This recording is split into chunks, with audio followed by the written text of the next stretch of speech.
com a palavra, dom da Deus.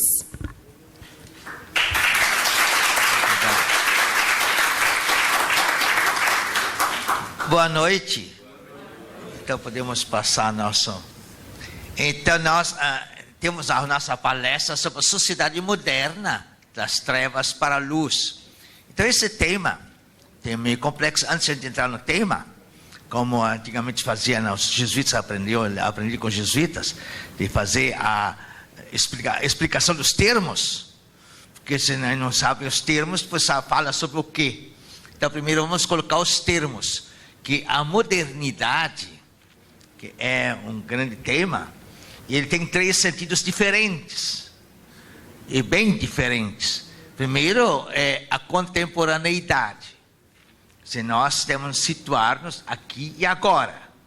Então, neste momento, que não estamos atrasados no passado, e nem apenas projetar um futuro, e esquecemos, virou tempo presente. O único tempo que nós temos é o agora. Quando se pergunta qual é a idade mais bonita da vida, vocês sabem a idade cabelo branco, né? A terceira idade, isso não é. É a primeira, também não é. É agora. É a única que nós temos. Só temos uma idade. Aquela idade do agora. O passado já foi, o futuro ainda não é. Mas agora é. E o tempo nós temos. Então temos o tempo presente.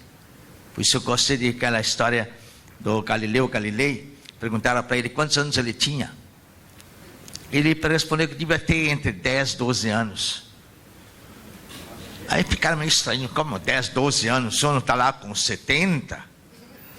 Não, esse eu já tive, eu não tenho mais. Eu ainda tenho, se é para viver, acho que uns 10, 12. A gente conta a idade do futuro, não o passado foi, né? Então, primeiro, o tema, a modernidade é viver agora. Tempo presente. Segundo estilo, sentido da modernidade, está na moda. Quem está na moda, então, criam modas, e o pessoal vai atrás. É uma verdadeira ditadura da moda. Então, tem que usar a roupa de acordo com a moda, com grife, quer dizer, tem que ser tudo de acordo com esse... Então, nós somos escravos da moda. Muitas vezes. Então, o segundo sentido de moderno está na moda. É bem moderno. E o terceiro, a modernidade é uma época da história da humanidade. Vem depois da Idade Média, vem a Idade Moderna. E depois da Idade Moderna vem a Idade Contemporânea. E que se caracteriza a Idade Moderna? Pelo racionalismo. Um tipo próprio de pensar específico que marcou a humanidade profundamente e deu uma mudança bastante radical entre a Idade Média e a Idade Moderna.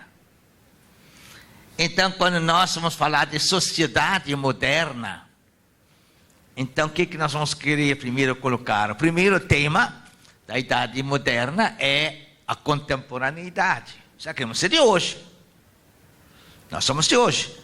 Me lembro um dia, estava na Itália, e na Itália a longevidade é um pouquinho maior que a nossa. E já naquele tempo, na década de 80, então fizeram um congresso de pessoas centenárias, em Roma. Aí reuniram aquelas pessoas, vieram 36, quer dizer, ainda viajando de trem, né? Lá para o congresso. Aí perguntaram a uma pessoa de 100 e poucos anos, dizer, o que a senhora acha da juventude de hoje? E ela respondeu com a finura, disse, é de hoje. Quer dizer, isso é uma definição muito boa, né? A definição é a juventude de hoje. Cada época, como os velhos de hoje. Então nós temos a sociedade moderna. Quer dizer, essa sociedade moderna, nós vamos colocar primeiro a sociedade da contemporaneidade. Pensar neste prisma, como é hoje.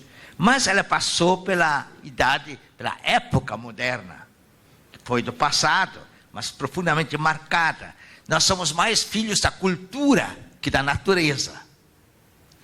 Isso é, nós somos moldados pela cultura. E nós vivemos de acordo com a nossa cultura e com o nosso tempo. Então, claro, é muito triste, alguém ficou para trás. E fica lá que fala, os conservadores vivem no passado. Ou alguém que não se conforma com o presente, que está lá no futuro, mas não quer o hoje. Precisamos escrever hoje. O que é hoje? Mas então, primeiro nós começamos com a idade da sociedade. Sociedade, moderna, quer dizer, do nosso contemporâneo. Mas o tema sociedade é recente. O Papa Francisco saiu muito bem a sua encíclica, a exortação apostólica, a alegria do Evangelho, onde diz que o todo é maior que a soma das partes. Isso realmente, esta expressão é contra a modernidade. Porque na modernidade é o racionalismo, onde o todo é exatamente a soma das partes. Porque privilegiou as ciências exatas. Então, a partir das ciências exatas, vai calcular tudo. Então, se 2 mais 2 são 4. E nem mais nem menos. Então, o todo é exatamente a soma das partes. Isso, olhando assim em primeira vista, então nessa idade moderna, esta é uma época, isso parece evidente. Mas quando nós colocamos um ingrediente nesta quantidade, nesse individual, e você faz 2 mais 2, não tem problema, 4. Mas se somos 2 laranjas com 4 meninos, quanto é que dá? Não dá para somar isso aí, isso não soma. Quando entra qualidade, individualidade, então o todo não é a soma das partes. E a sociedade, a partir do século XIX, por isso que se falou antes já daquela encíclica Rerum Novarum de Leão XIII, ele, numa mudança de mentalidade, veio depois de Hegel, que fez toda uma filosofia do Estado, então o todo, e se percebeu que é necessário ver o todo que tem algo diferente das partes. Então tem que estudar o todo como todo. Daí vem toda a doutrina social da igreja. Até então a gente se preocupava muito com a doutrina individual, moral individual, a ética, a moral, os costumes. Agora de repente não, o todo tem algo diferente, que é uma organização. Se eu olho um mosaico, esse mosaico artístico, ele não é a soma dos pedacinhos que formam esse mosaico. É a arte que soma, que coloca cada um no seu lugar. E fora do lugar está estorvando. E o Papa muito bem diz naquela encíclica sobre o Laudato Si, sobre a ecologia, que não tem nenhum ser soprando. Cada um está no seu lugar. Agora, se está fora de lugar, estorva os outros. Está no lugar do outro. Então, ver esse todo, cada um no seu lugar, mas o todo tem uma configuração própria, especial. Então, nós olhamos primeiro da sociedade, é o todo. Nós convivemos esse todo e tem uma visão nova da humanidade. Nós convivemos. Então, isso é típico do século XX. Interessante o século XX, que começou no século XIX. A eclesiologia, uma coisa curiosa, ela começou no século XX, antes não tinha ecologia. Na teologia não tinha um tratado de eclesiologia. Porque era o todo, que nós estudava a parte que Cristo fez, que cada cidadão, cada cristão, que é. Mas a igreja como um todo. Então no século XX, Papa Pio II escreveu a encíclica Mystici Corporis, o corpo místico de Cristo. Então a gente passou a teologia, que era apenas fundamental para iniciar a teologia, a gente passou a teologia dogmática. Nós cremos na igreja, sempre foi assim, mas só que não se dava conta. Nós cremos na igreja como um todo, e que tem uma consistência especial. O corpo de Cristo tem uma cabeça divina, uma alma divina, que é o Espírito Santo, a cabeça é Cristo. Então, isso é o primeiro aspecto que nós temos aqui da sociedade. Nós queremos, então, partir da sociedade, e ver a luz que ilumina essa sociedade. Vamos passar para frente. Então nós temos agora no século, olhando aquela época da razão, racionalismo. Então a era moderna era a era das ciências. E se descobriram novas ciências, ciências empíricas. Então você vê mais o individual, faz a experiência, e daí vai se partir para as conclusões. A indução do concreto para a teoria. Então nós temos as ciências. Mas nós temos interessante que essa era moderna, ela surgiu numa época de grande perturbação. Quando surgiu o protestantismo, vinha só a fé, sem a razão. A fé que resolve. E aí a sociedade contrapôs. Não, só a razão, sem a fé. Então aí vemos, o que não é provado não existe. Tem que ser provado. Prova. O Lutero, você acha, não, que não é provado pela Bíblia, mas está na Bíblia. Onde é que está na Bíblia? Que não está na Bíblia não vai. E as ciências mostram, não, que não está provado pela ciência, não é científico. Então não se aceita. Não tem consistência. Então é a razão. Mas acontece que naquela época das ciências, então, privilegiou, e realmente foi um grande progresso, sem dúvida. A razão trouxe uma abertura, e de tal modo nós temos na Idade Média, o Alberto Magno, que era o grande Alberto Magno, seu Magno, ele se dizia dele que ele é professor, o mestre de São Tomás de Aquino. Diz que ele sabia naquele tempo tudo o que se podia saber. Era uma inteligência fora de série, uma capacidade, até fez muitas descobertas também, pela visão que ele tinha. Então ele sabia tudo. Isso no século 21 é totalmente impossível para uma pessoa, porque até o conhecimento humano hoje duplica em menos de 5 anos.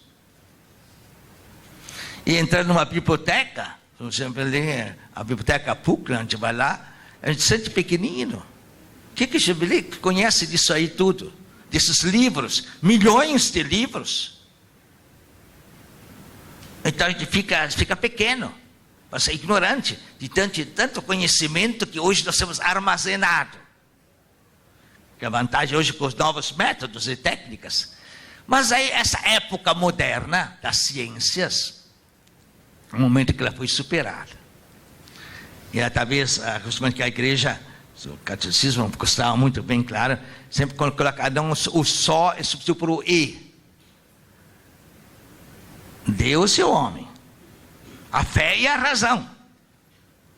E então esse tempo moderno, que vamos logo ver depois, tem outras dimensões, outras percepções que as ciências não revelam.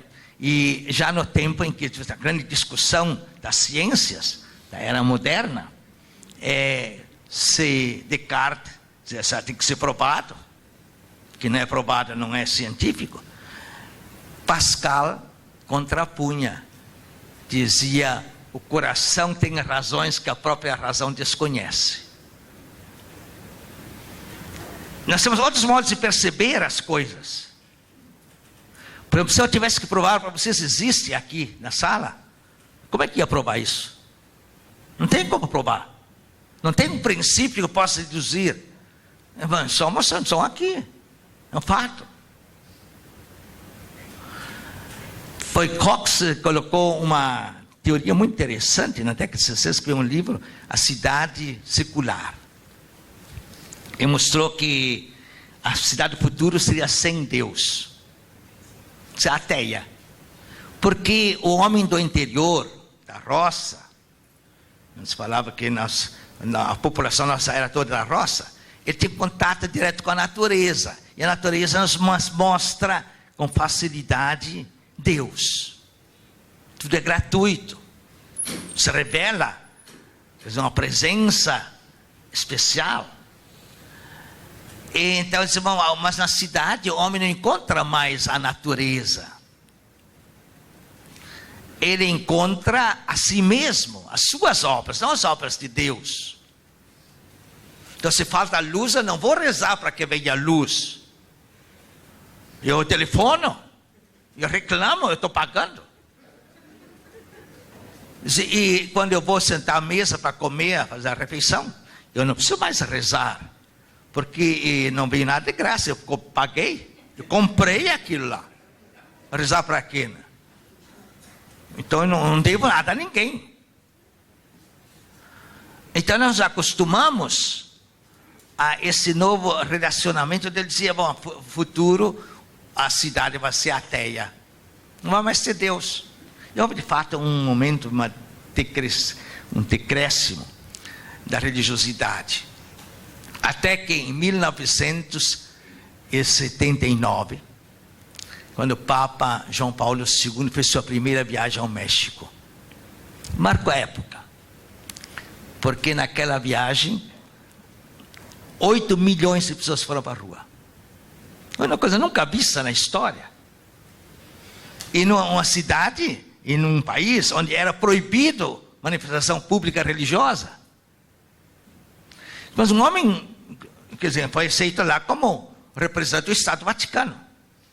Bom, veio um estadista, quer dizer, como recebe o presidente do Liechtenstein, receberia o Papa, né? Quer dizer, representa o Vaticano. E casualmente o Cox estava lá e olhou aquilo, dizendo, não pode ser. Representa um país destes, sempre, nem tamanho não tem. Fazer tanta gente, não é possível isso aí. Isso não existe. Aí ele se regou os olhos, mas está aí. E ele era sociólogo, ele teve que se convencer, a realidade está aí. Aí ele até é honesto, né? Ele disse, em que eu errei? A minha análise de cidade secular. Se enganou em alguma coisa. Se é verdade que a cidade é secular, que é obra nossa, mas o ser humano, ele não foi fabricado. Ele nasceu. Ele é natural. Nós somos naturais. E não criados. Então, aí ele percebeu que aí ele escreveu outro livro, A Religião na Cidade. Mostrando que há um outro modo de ver. Então, além, nós temos essas outras dimensões que a era moderna, principalmente nós pensamos, vamos ver depois, várias tentativas de abrir esse só razão.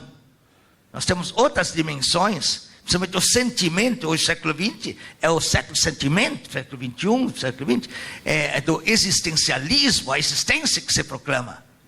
E não mais a razão, porque a razão diz que só fez estrago. 2 guerras mundiais do século XX, isso chega de razão. Então, você apelar para o sentimento. Então, vem outro meio, quer dizer, outra dimensão de perceber a verdade, a realidade como está. Então, nós temos o cristianismo, mostra que o cristão, ele apela para a fé e a razão. E o Papa João Paulo II escreveu sua encíclica sobre Fides et Ratio, fé e razão, e mostrando que são as 2 asas que nos levam até Deus e que nos fazem compreender as realidades. A fé, porque é uma revelação divina, onde Deus nos fala, e a razão que Deus nos deu para perceber as coisas, mas a razão aqui tem um sentido mais amplo, como a fé, que até pega todo sentimento, pega a vontade e nos envolve como vida, toda a nossa vida. Então vamos para frente, nossa. Então agora nós queremos olhar. Einstein fez uma coisa muito bonita, porque no tempo dele ainda estava aquela discussão, por exemplo, aquela luta do Copérnico, que descobriu que a Terra não era o centro do universo, e que a Terra girava em torno do Sol, e foi um escândalo. Muita gente ficou desesperada, então a Terra se gira nessa velocidade e somos perdidos, se ela despenca. Não dá, isso não é inaceitável isso aí.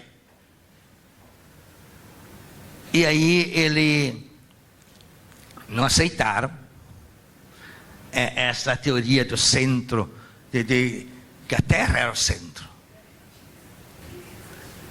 E de repente, quer dizer, então se discutia, não, é o Sol. Depois aí veio Laplace e disse, não é o Sol. O Sol não é o centro do universo. Mas qual é o centro? Não tem. É um mundo de expansão. É uma desordem. Não tem coordenação, é um caos. É mais o cosmos dos gregos, a harmonia. Então, caos. Aí, de repente, até o Napoleão perguntou para o Laplace, diz, e nessa sua teoria, onde coloca Deus? Colocar Deus, o Criador. Majestade, diz ele, eu não preciso dessa hipótese. Deus não tem lugar. Não cabe na hipótese do mundo em expansão. Isso é por si mesmo. Mas aí veio Einstein, no século XX. Diz, isso aqui não. Essa discussão, aliás, infelizmente foi uma briga enorme lá no tempo, até religiosa, com Galileu. O Copérnico era um cônigo. A igreja dedicou o livro dele a Paulo III, que foi do Concílio de Trento. E foi bem acolhido, né? Por isso, olha, vai mudar a mentalidade com isso aí. Mas depois, muitos não se conformaram. Então, agora dizia, essa questão não tinha nada a ver com teologia. Nós não cremos que a Terra é o centro, ou que o Sol é o centro. Isso não tem nada a ver com fé. É uma questão científica. A gente vai examinar o mundo, dizer, onde é melhor. E aí isso ajudou a elucidar alguns pontos nevrálgicos. Mas aí veio Einstein e disse, olha, esse assunto também não é importante. Não é o que objetivamente é o centro do universo. O que vale é o ponto do observador. De onde que nós vemos este mundo? Ninguém de nós está lá no Sol para olhar de lá. Nem dá. Nós vemos daqui. E olhando daqui, onde é o centro, nosso centro, o mundo gira, até a Terra gira. A gente até hoje ainda usa com toda a explicação depois de copernicana e a certeza de que a Terra gira em torno do Sol, nós vemos o Sol está levantando, o Sol está se pondo. Quer dizer, não é científico, mas é o modo de ver. É assim que nós vemos a realidade. Então é de onde nós vamos ir, olhando daqui, o Sol e a Lua são iguais em tamanho. Ou não são? Olhando assim. E a diferença é tão grande. Está 75 milhões de vezes maior é o Sol. Mas olhando aqui não aparece. Mas também para nós não interessa. Para nós interessa o Sol e a Lua, como eles nos aparecem. Como é que nós os vemos e avaliamos. Então nós percebemos que nós temos um modo próprio de ver esta realidade, do ponto de observador. E aqui vem uma curiosidade quase histórica. Moisés, eu venho lá, ele um dia foi lá no deserto, estava lá cuidando do rebanho, e viu uma sarça ardente, que viu um fogo um arbusto, e ficou curioso para ver o que era aquilo, e se aproximou, e saiu voz lá de dentro. Aí ficou mais impressionado ainda, uma voz do fogo, e disse que era Deus. Disse, não, mas isso não é Deus assim? Quem é o Senhor que está falando? E Deus deu, quer dizer, nomes, que queria ser o homem, que sabia a natureza daquela realidade que estava lá diante dele, que falava, que tinha uma relação com o antepassado dele, com Abraão, Isaac e Jacó, Então, quem é o Senhor? Eu sou aquele que sou. Sou Javé. Aquele que é. Pode ser definido pela natureza. E ele que se manifesta. A natureza, então vamos perceber ali. O que é, tem uma relação com aquele que é por excelência. Mas acontece, isso era tranquilo. Moisés percebeu lá a revelação, aquele que é. Agora ele se manifestou. Então, percebe a natureza da razão de ser das coisas. Acontece que a partir já na filosofia, pela razão humana, as pessoas nunca se contavam diretamente com Deus, claro. Deus só apareceu lá para Moisés. Mas elas sentiam o mundo. E viam o mistério deste mundo. E uma das coisas mais misteriosas era o movimento. Tinha que dar uma explicação para esse movimento. Vem de onde, vai para onde? O vento, vem o vento. Vão aprisionar o vento, vão prender o vento. Né? Não, mas ele vem, ninguém sabe de onde vem nem para onde vai. Diz o Evangelho. Né? Então tem que ter alguém que movimenta isso aí tudo. E Aristóteles falava do motor imóvel. Mais por atração do que por eficiência. Você consegue movimentar todo esse universo. Então vemos um mundo maravilhoso, que tem uma razão de ser. E tem uma explicação. Então a filosofia vem dar essa explicação para nós. Quer dizer, é aquele que move. O motor imóvel, é que move tudo. Que tem a razão do movimento. Daquilo que nós não conseguimos explicar, nós temos uma explicação. É alguém que está além. O transcendente. Então, descobre a razão de ser das coisas. A partir da realidade em si. Acontece, isso foi a filosofia tradicional. Diz Aristóteles, todos os filósofos. Acontece que, na modernidade, aparece Descartes. Mudou a história. Ele está procurando a razão da sua filosofia, a razão de ser, em vez de partir da realidade fora, ele olhou para dentro. Penso, logo sou. Agora notem, isso revolucionou todo o futuro e deu origem até ao ateísmo. Sou quem? Eu sou a Deus. Se afirma por si mesmo. Eu sou quem sou. Isso é Deus. Nós não somos o que somos. Só nós somos em passagem. Nós temos em movimento, nós nascemos e morremos. E de repente ele diz, não, eu sou porque penso. Então tem a razão de ser em si mesmo. Não precisa mais de outro, de ninguém. Ele é autossuficiente. No fundo, ele é seu pensamento. E a partir disso, então vem todo quase o orgulho humano da era moderna, onde o homem se autodefine, e ele se autodetermina. Ele é o dono. Então, se ele lá, então sou porque eu penso. Não precisa mais olhar o mundo. Isso não me interessa, não é? Isso é secundário. Mas aí o Nietzsche vem mais não, o pensamento dele não valia muito. Eu sou porque quero. O super-homem, a minha vontade, eu me faço. A decisão. E se ele colocava isso, eu quero, quer dizer, a vontade é mais importante, eu me decido. E nós podemos dizer hoje, não, o ser humano se faz.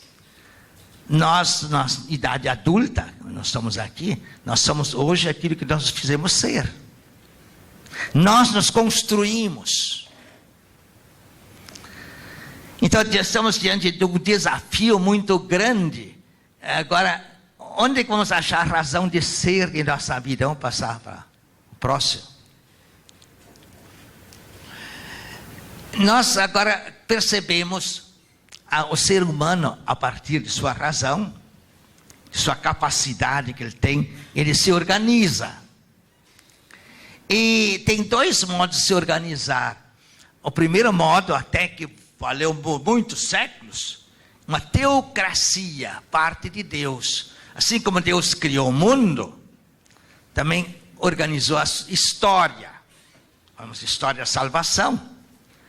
E, então, toda a nossa história é história sagrada. E os próprios governos sempre se consideravam representantes de Deus. E isso vale, nós temos o Celeste Império Chinês, por exemplo, o Celeste Império. Até os romanos, quando depois aquele Império Romano, houve um momento no início era muito democrático, ele era a República Roma. Mas houve um momento em que o César passou o Rubicon e foi a Roma, e conquistou e tomou lá Roma e fez o império. E a partir daquele momento eles se começaram a endeusar. Augusto, o sucessor de César. Então eles, o divus, é o divino.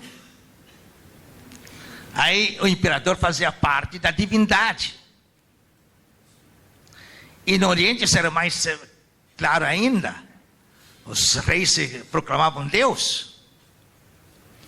Aliás, isso até entrou no século XX, o Japão, na Guerra Mundial, na Segunda Guerra, entrou na guerra, e eles nunca tinham, em 2000 anos, nunca tinham perdido uma guerra. Então, pode ser a Deus, o imperador é Deus.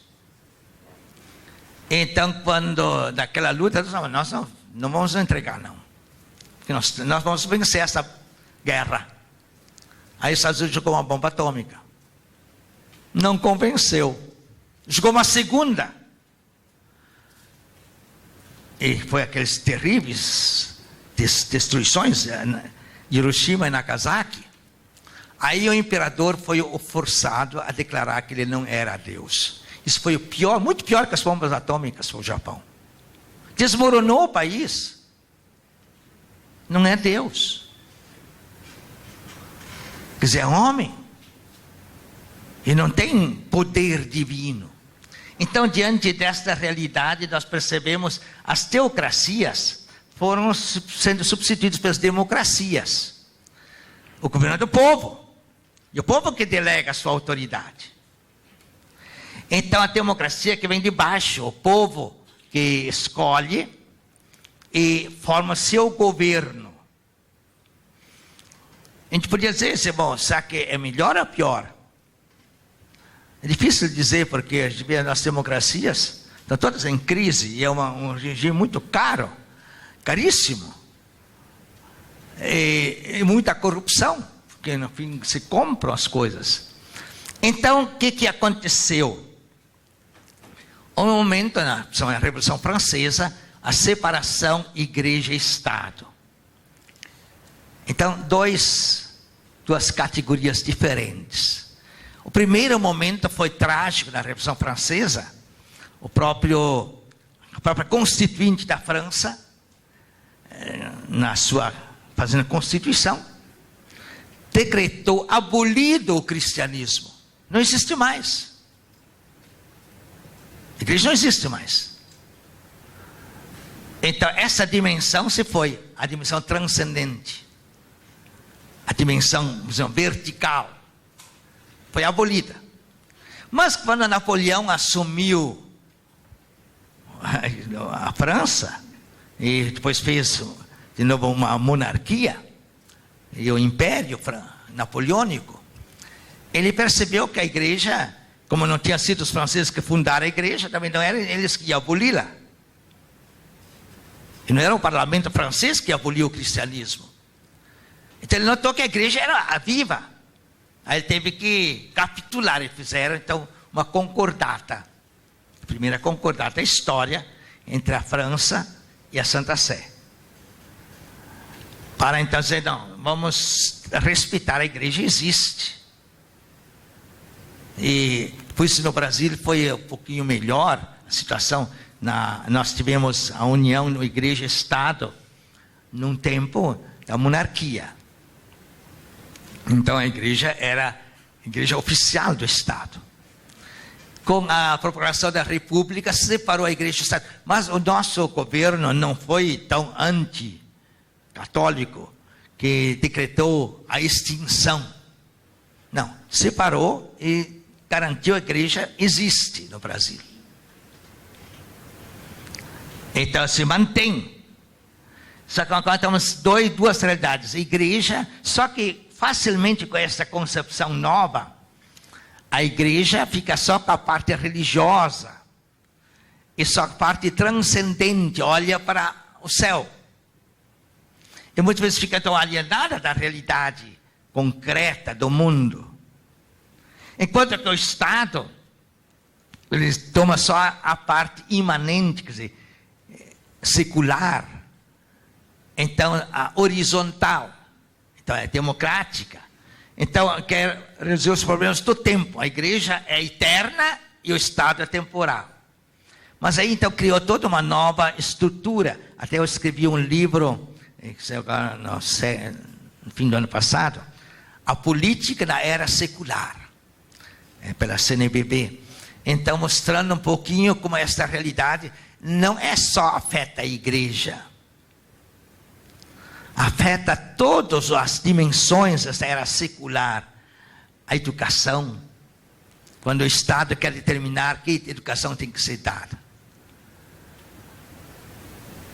Que a sociedade é mais rica. Eu me lembro, uma vez estava uma discussão na televisão, colocando, eu disse, não, mas a sociedade é ateia. Isso não é. A sociedade é profundamente religiosa. O Estado, ele é secular, mas não ateu. Porque ateu é uma religião. Quer dizer, a negação de Deus é a religiosa avessas. Então professa uma religião contrária. Então nós percebemos essa realidade, que a separação deu um problema muito sério. A igreja ficou confinada à sacristia. Mas a igreja tem uma dimensão social profunda. Como o Estado também tem uma dimensão transcendente, tem que orientar para o bem comum, mas respeitando a sociedade com todos os seus valores. Então, diante desta realidade, passa aqui o quinto ponto, a realização que nós temos que fazer. Nós vivemos num tempo. E o tempo, ele é algo fantástico. E que os gregos o tinham como uma divindade. Chamavam ele Cronos. Que é um cronômetro. É o Cronos, tudo passa. E então, diante deste cronômetro, nós tudo envelhecemos, tudo envelhece, tudo se estraga. E acaba. Que entra no tempo, vai acabar com o tempo. Então, eles tentavam superar o tempo, atrasá-lo para ele não prejudicar tanto. E mais tempo. Então, isso era o Cronos, isso é pagão. Aí, até que Deus se fez tempo. Então, na história, o mistério da encarnação. Deus entra na história. E agora, então, não falamos mais de Cronos, agora é Kairos. Tempo é graça. Então, é uma chance que nós temos. Todos nós temos tempo. Se não tivéssemos tempo, nós estaríamos aqui. Estamos aqui porque temos tempo. E saber vivê-lo é uma riqueza extraordinária. Ter tempo. Então, o Papa Francisco, na sua exortação apostólica sobre a alegria do Evangelho, então ele usa uma expressão assim, à primeira vista, pode chocar um pouco. Diz, o tempo é mais importante que o espaço. O pessoal discute muito sobre espaço, conquista espaço, quer encher espaço. Isso não é importante, ninguém vai levar junto. Nada do que teve no espaço. O tempo é mais importante. O espaço é muito relativo, uns têm mais, têm menos. Riquezas. Mas o tempo todos nós temos. E cada um usa o tempo como quer. Está à nossa disposição. E o que fazemos com ele? Então, a riqueza do tempo. Porque esse tempo, São Paulo usa a expressão bonita, diz, o tempo tem um peso de eternidade. Vale para sempre. Então, o passado, e não apenas passado, nós o acumulamos em nós. Isso é, tudo fica conservado. Então, o valor do tempo como um valor especial. Vamos passar a outra. Então, nós percebemos agora, vamos entrar nesta ideia, nosso tema que é a luz, neste tempo. Ele ilumina o tempo. Porque o tempo é importante, o espaço, sim, sem luz não se vê. Sabe, luz não se enxerga. Ninguém vê luz. Vemos apenas objetos iluminados. Então a luz nos faz ver as coisas. E é muito bem feito isso, né? A sabedoria de Deus, claro. Se a gente visse a luz, não podia enxergar os objetos. Se aqui fosse, visse toda a luz aqui que tem no meio, eu não poderia enxergar vocês. Assim não. Ele ilumina as coisas sem tirar. Quer dizer, essa é a humildade da luz. Que faz ver. Como Deus também, Deus não muda nada. Mas sem Deus tudo é vazio. Quer dizer, dá perceber o sentido da realidade. Então nós percebemos no primeiro dia da criação, Deus criou a luz. E é interessante porque criou a luz, quer dizer, claro, antes de criar os luminares, criou a luz. Porque a luz nos faz ver. Quer dizer, era importante, se ele tivesse criado tudo, não tivesse luz, não se veria nada. Então, é para mostrar que nós, quer dizer, o ser humano é importante neste mundo, porque nós damos também sentido ao mundo. Se nós não existíssemos, o ser humano, o mundo estaria vazio. Seria para quem? Não teria ninguém, para ninguém. Então nós somos importantes para dar sentido. É a coroa do universo, nós somos essa coroa. Então aí vem uma expressão bonita do Novo Antigo Testamento, já aparece a luz como realmente uma realidade tão consistente de olhar as coisas. Deus, depois de cada criação, diz do Gênesis, ele via que era bom. Ele não disse lá que ele via que era verdadeiro. Porque justamente a luz faz ver a verdade. Mas a bondade, nós precisamos de uma iluminação especial para perceber que as coisas são boas. Em Novo Testamento usa a primeira expressão, São Lucas, que Maria deu à luz o seu filho. E até hoje nós falamos, deu à luz. Porque antes de nascer, a gente estava na escuridão. Então, nascemos para a luz. E se alguém pudesse entrar no seio materno e explicar o que é a luz, não saberia explicar. Mas mesmo nós não sabemos explicar. Uma explicação científica não convence ninguém. Dizer que ondas são corpúsculos, isso não diz nada. A luz só vendo os objetos iluminados. E quando está na escuridão, sabemos o que é a luz. Quando ela falta. Por isso, por dizer a verdade, é justamente contrapondo o grego, para o grego, o contrário da verdade é a falsidade. Para o semita, não. Para o semita, o contrário da verdade é a mentira. Está na vontade. Se é um mentiroso, ele sabe, conhece a verdade, mas não quer que apareça. Se é um mentiroso. Então, o contrário da verdade para os semitas da Bíblia é a mentira.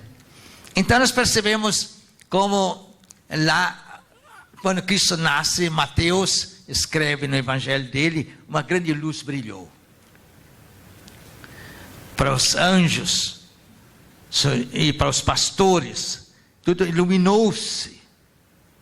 E depois Mateus vai escrever também, quando ele vai lá começa a vida pública, começa a pregação dele.